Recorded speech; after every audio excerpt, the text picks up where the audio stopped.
Well, it's a common story. We all do the right things, but for some reason just can't seem to lose all the weight that we want to lose. There may be some key reasons behind that. Here to fill us in on some of the barriers to successful weight loss from Medical Weight Loss Center's Associate Medical Director, Andy Rodican. It's good to have you back. And every time you're here, you usually bring someone with you as an example of the success of medical weight loss. But this time you're telling us your own story. How did you get involved? Well, I got divorced 9 years ago. And my ex-wife quickly remarried and moved out of state. My 2 children came in to live with me. I gained 50 pounds that year. I developed high blood pressure, diabetes, sleep apnea, and had a heart attack. Wow. So I was taken to my knees. And I lost the 50 pounds, came off all the medications, and realized this is the best medicine I ever practiced. Yeah, we're looking at a photo of you before, and I'm sure you feel like a completely different person after having lost that weight and being healthier overall. I'm also off all of my medications, which is key.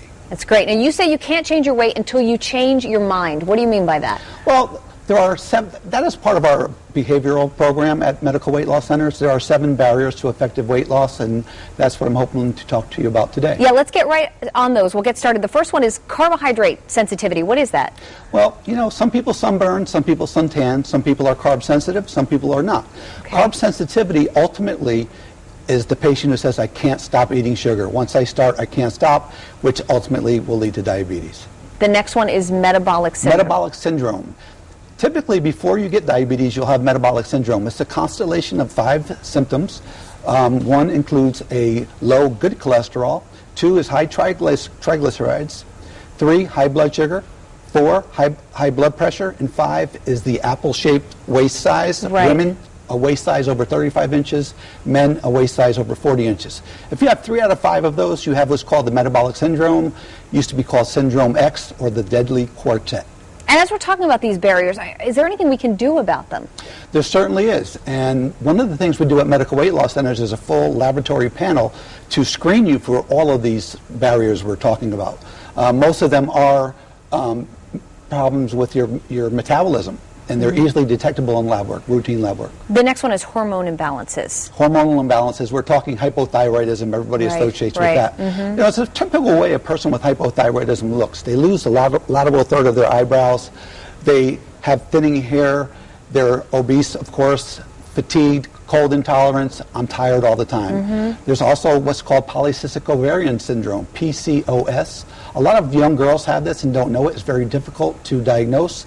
But once treated, they will lose dramatic amounts of weight and change their whole body habits, actually. Wow. Food hypersensitivities. Is this like having a food allergy? Exactly. Okay. We can screen you for over 500 food allergies if we need to. But we have to realize the fat cell is not just some inert material that sits in our body. It secretes over 100 hormones. Most of those hormones are inflammatory. So if you're eating something that's causing inflammation, you're going to gain weight. Okay, good to keep in mind. Now, you talked about being tired all the time. What about sleep disorders? I'm sure that can affect your weight. Very interesting. Sleep apnea, where you wake up maybe 80 to 90 times a night. You never get into that REM sleep. And insomnia, you can gain 2.9 pounds in 9 days if you don't get at least 6 hours of sleep per night. Also, side effects to medications. Medications, very, very common. Of course, we screen everyone for medications when they come in for their initial history and physical. The most common player is our blood pressure medications that can reduce your metabolism by 10%. Therefore, you're going to start gaining weight as soon as you start taking this medication. Also, a lot of psychiatric medications and diabetes medications. Pills for type 2 diabetes cause hypoglycemia and weight gain. Yeah, you see that as a side effect of a number of these medications, possible weight gain. Emotional overeating. Emotional overeating. Well, here we are at Thanksgiving time. Right.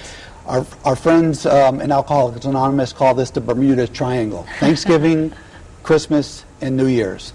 People tend to look at the Bermuda Triangle as 3 months and not 3 days. It's very true, though, because I think a lot of people think once they start that downward spiral, you know, I'm being bad already, I may as well just continue. I have patients in September talking to me about Thanksgiving Day, and I have to tell them, whoa. Because they're anxious about it, about all the food temptations? Well, that's how we're brought up, you know, and it's the green light to eat for 3 months. Well, that's why January is our busiest month, because people eat for 3 months instead of 3 days. And it's important to realize, stay in day-tight compartments. Live one day at a time. When Thanksgiving Day comes, we give them tips how to get through the day, and Friday morning, Thanksgiving is over. It's not Thursday, Friday, Saturday, and Sunday. Treat it like 3 days, not 3 months. Exactly. Okay, great information, and you have more information, a free report for Connecticut-style viewers. We have a free report. This is a 15-page report, including case studies on the 7 barriers to effective weight loss. You can go to our website at medweightlosscenters.com and download this free report. And I also see that you have this certificate up. Explain this to us. What is this Well, about? I'm very proud. I've studied bariatric medicine and practiced it clinically for 6 years. I'm one of only 4 physician assistants in the country to receive this special certification from the American Society of Bariatric Physicians and Bariatric Medicine. So when you choose a medical weight loss clinician, you want to choose someone with experience and who has specialty training, as you would choose a plastic surgeon. If your young daughter or young son were to cut his or her face, you would want the best, or a specialist. Absolutely. And we specialize in this. It's good to know. And of course, you were talking about getting that free information online. You can check out Medical Weight Loss Centers for yourself there in East Haven, or you can just come to our website and we'll link you to their website to get all that information. Just come to WTNH.com and click on the Connecticut Style.